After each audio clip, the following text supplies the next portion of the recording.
Eating out in Indy is very popular with Hoosiers, and health inspectors work hard to make sure your experience is safe. But what about the food you cook at home? What's being done to hold grocery stores accountable? We utilize the same food code that we do in the restaurants as we would the grocery facilities. It is on a larger scale. You have several departments. Big grocery stores and small food marts are inspected about every 4 months, while restaurants are inspected every 4 to 6 months. There's a lot more items to look at. Inspectors measure temperatures in every cooler inside the store, factor in the refrigerated food section, open air coolers, and coolers in the back used for storage, and an inspector may be required to review more than 100 coolers. Many supermarkets also include prepared food areas like sushi counters or sandwich stations. So inspecting a grocery store can take longer than an inspection at your favorite restaurant. You could be in there for 3 hours. Unlike a restaurant, sometimes only part of a grocery store can be shut down due to severe violations. Most of the times it's not every single department that may be out of compliance. So we wanted to know who's making the grade and who's putting your health at risk. I analyzed dozens of inspection reports, and what I found is alarming. Among the worst violations, pools of blood, rat droppings, and filthy equipment. Our first offender is the marsh on Greyhound Pass in Carmel.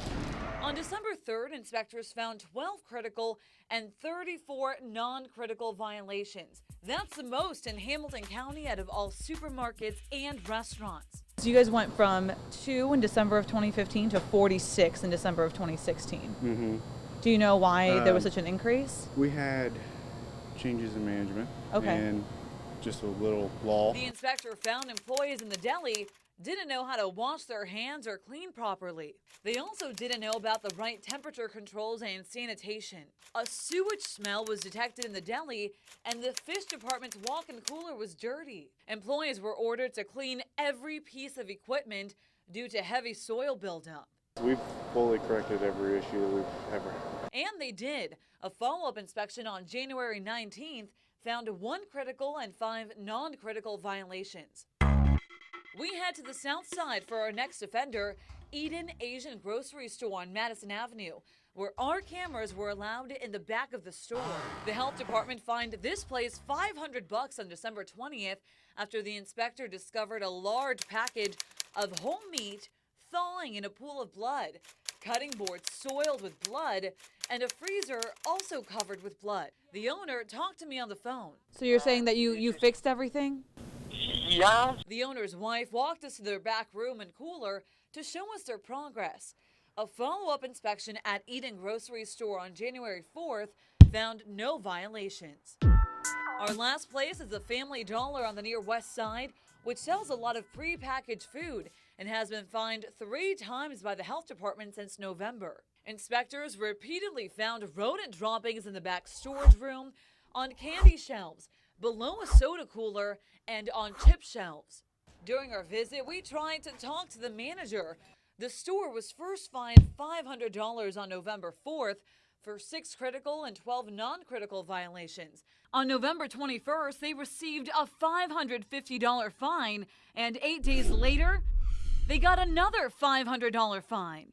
Another inspection on January 3rd found more critical violations here. You don't want to tell us why you guys had mouse droppings? I just took this store over. I do not know nothing. Family Dollar's corporate office did send us this statement saying, in part, "We take situations like this very seriously.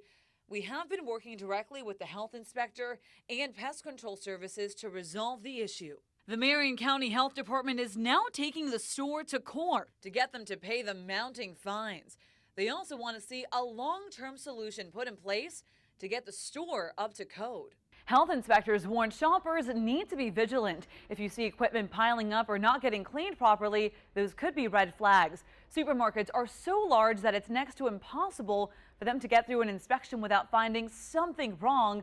But there are stores doing well, and here are just a couple examples. The Meijer on Mercantile Boulevard in Noblesville has gotten 0 critical violations since December 2014, and no reported critical violations at the Kroger over on Rockville Road here in Indianapolis since November of 2015. To see a few more stores doing well, just go to fox59.com/dirty dining. Back to you.